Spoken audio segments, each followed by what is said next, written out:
We cannot anymore ignore the fact that we might be at the very beginning of the biggest financial crisis of our lifetime, that it's not going to influence our wallets, but the way we live, work, and the way we spend money.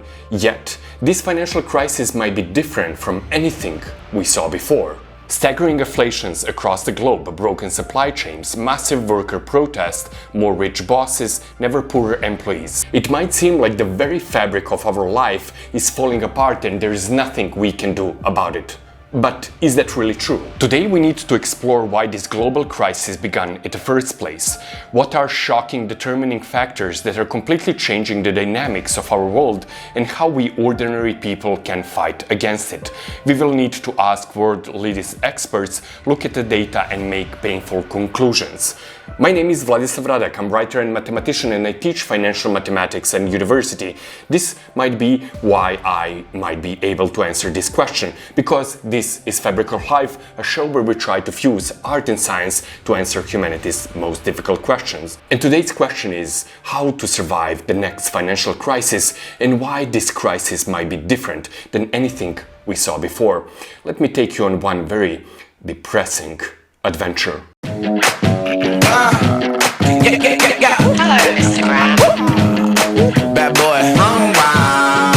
I'm on a mission and I won't stop. The global economy has experienced 12 big recessions since the World War II, and all of them had two really important properties. The economic output shrank and the unemployment rose. Today, something highly unusual is happening. Economic output fell in the first quarter, and signs suggest it did so again in the second. Yet the job market showed little sign of hesitating during year's first half. The jobless rate in the biggest economy in the world fell from 4% last December to only 3.6% in May. And this is something that is puzzling scientists. If we're on the very beginning of the next big financial crisis, why is unemployment so low? Analysts sometimes talked about jobless recoveries after past recessions in which economic output rose, but employers kept shredding workers. The first half of 2022 was mirror image, a job-full downturn in which output fell and companies kept hiring. It isn't known whether it will spiral into a fuller and deeper depression, though a growing number of economists believe it will. Some companies, especially in the tech sector, have indicated that they're pulling back on hiring, though the job market has rarely looked stronger across broad economy. And I'm also witnessing that. In one of the biggest German cities where I currently live, almost every storefront has a sign asking people to apply for jobs because they need additional help. So what is the problem then? Well, it's a little bit complicated. When the pandemic hit, governments around the globe reacted to the COVID shock by flooding the economy with stimulus checks and boosting demand. Supply chains broke down partially because of COVID-related business closures worldwide. The surge of demand and the collapse of the supply then bred higher inflation. The Fed in US, for example, is now trying to slow it down by raising short-term interest rates to restrain demand for interest-sensitive spending, such as on cars, homes, and business projects. During the pandemic, the world broke down in two categories of people. The first one who could not leave their job posts, such as doctors, nurses, people who produce food, people in logistics to distribute that food, firemen, etc. And the second group of people who stayed at home in their pajamas, working from their computers and watching endless Netflix TV show and making TikTok videos. This is what we call bullshit jobs, but unfortunately I don't have time to explain that. It's probably going to be another episode of Fabric of Life. Having that in mind, if you're not subscribed, please subscribe to the channel, because every week I'm taking you a new and amazing adventure to answer the world's most difficult questions. So you don't want to miss that, right? Back to the story. The 2020 recession in particular was unlike anything recorded in our history, exceptionally short at just 2 months and exceptionally severe. Companies only in US cut 22 million jobs in those 2 months, 14 times more than they had ever cut in 2 months during the post-depression era. This was like a precursor to the turbulence still hurting the economy more than 2 years later, like waves in a lake after a stone falls in. Now we have many essential workers that are simply refusing to go back to work. And why would they? They were fired from that job in the first place without notice, and then they were receiving government help and looking how their peers are earning much more money, crunching some Excel sheets and ordering some completely unnecessary things on Amazon. One side of the newly divided world had people working from home earning a lot, ordering food and drinks, and others who needed to produce that food and bringing it on a bike. Unsurprisingly, the second group doesn't really want to go back to their job post. This is why we have, for example, the famous luggage crisis. Tonight, turbulence before takeoff as travelers across the world start to notice that summer travel this year comes with some baggage.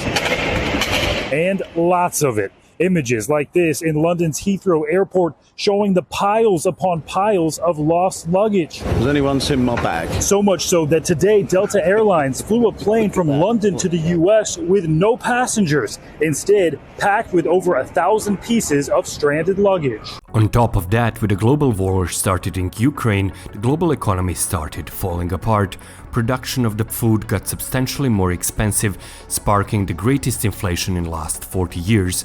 Big companies cut down spending, which slowed the economic progress of many countries.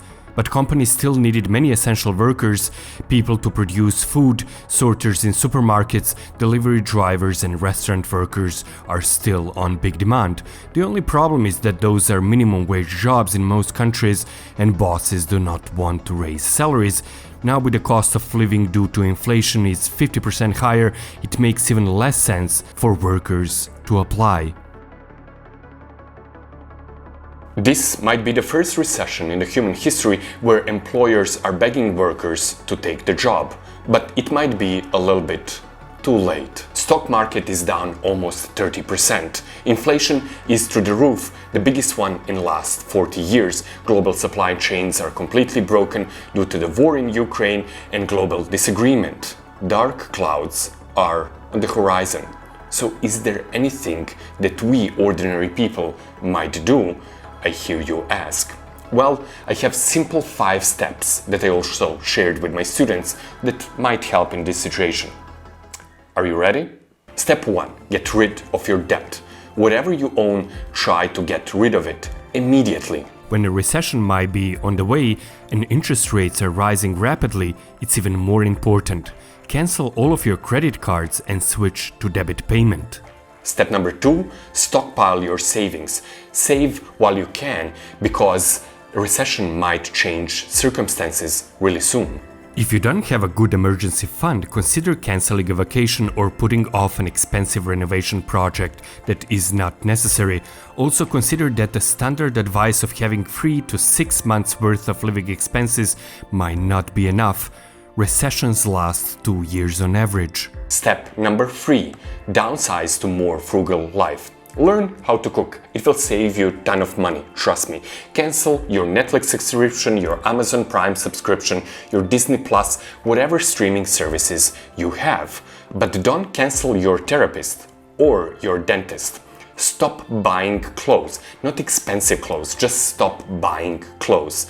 And expect that vacations might be rare and more streamlined. Map out your biggest expenses across the board and see how you can cut them down. Step number 4, diversify your income. Get a job. I know that many of you are super mad because you were working hard during the pandemic while other people were resting, but if you get a job, even the low-paid ones, is going to be much better than relying on government help. Having multiple streams of income can really help. If one income source starts to decline or gets eliminated completely, you have other sources to fall back on to help keep you afloat. Diversifying your income doesn't necessarily entail getting a second job. In fact, if your spouse is working in a different industry than you, you have some income diversity right there. Step number 5. Don't forget, recessions do not last forever. Use this opportunity to invest every penny that you will not need in the next 2 years. When everyone is running for the hills and when everything is looking red, it's time to invest. Many people regret not investing during the 2008 financial crisis. Well, here is the next one. Are you ready to invest now?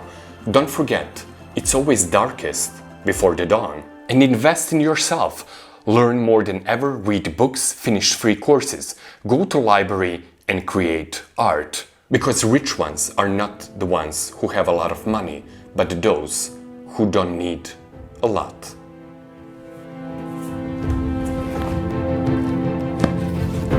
If you like this episode, you're probably going to love the episode where we made a documentary about Leonardo da Vinci. We traveled to Italy to find more about this unusual genius. You can find the link in the description down below, and the episode will start playing soon. See you next week. Until then, stay tuned and curious, and don't forget, libraries still exist.